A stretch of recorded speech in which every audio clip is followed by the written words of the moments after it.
Genèse chapitre 23. Salut, moi je m'appelle Lydia et aujourd'hui je vais lire un peu plus de la Bible en essayant de lire la Bible entière, chapitre par chapitre, jour par jour, jusqu'à la fin. Aujourd'hui je vais me concentrer sur Genèse chapitre 23. Je suis malade, alors je sonne comme ça. Abraham achète une tombe pour Sarah. Sarah vit 127 ans. Elle meurt à Kiriat Arba, c'est-à-dire Hébron, en Canaan. Abraham fait les funérailles de Sarah et il pleure sa femme. Puis il quitte l'endroit où le corps de Sarah se trouve. Et il va parler aux gens de la famille de Heth. Il leur dit: Je vis au milieu de vous comme un étranger et un hôte. Permettez-moi d'acheter une tombe chez vous. Alors, je pourrai enterrer ma femme à cet endroit. Les Hittites répondent à Abraham: Écoute-nous, nous t'en prions. Dieu a fait de toi un chef au milieu de nous.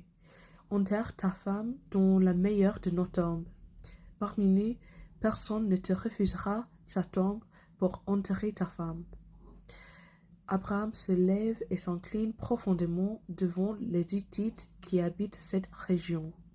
Puis il leur dit: Si vous acceptez vraiment que j'enterre ma femme ici, écoutez-moi et parlez pour moi à Ephron, le fils de Soar.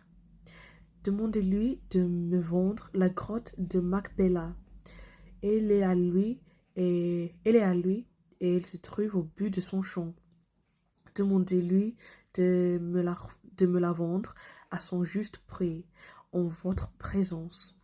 Alors cette grotte m'appartiendra, et j'en ferai une tombe. Ephron le Hittite se trouve là, au milieu de ses frères.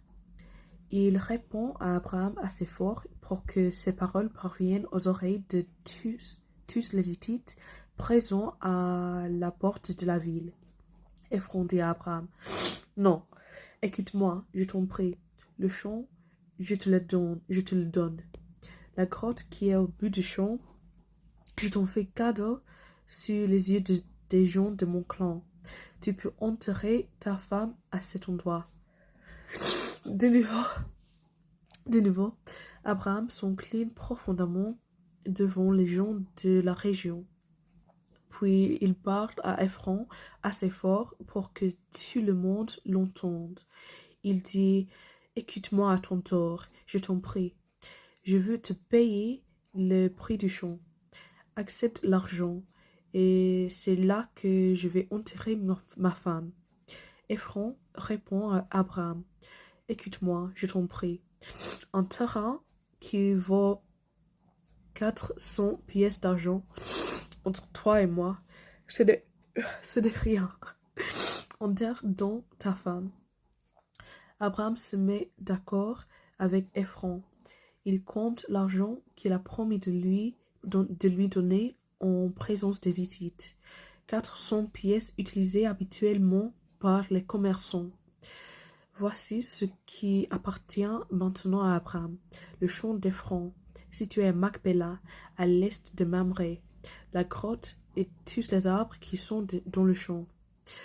Tous les Hittites qui sont venus à la porte de la ville sont témoins de cela. Ensuite, Abraham enterre sa femme Sarah dans la grotte du champ de Macpéla, près de Mamré.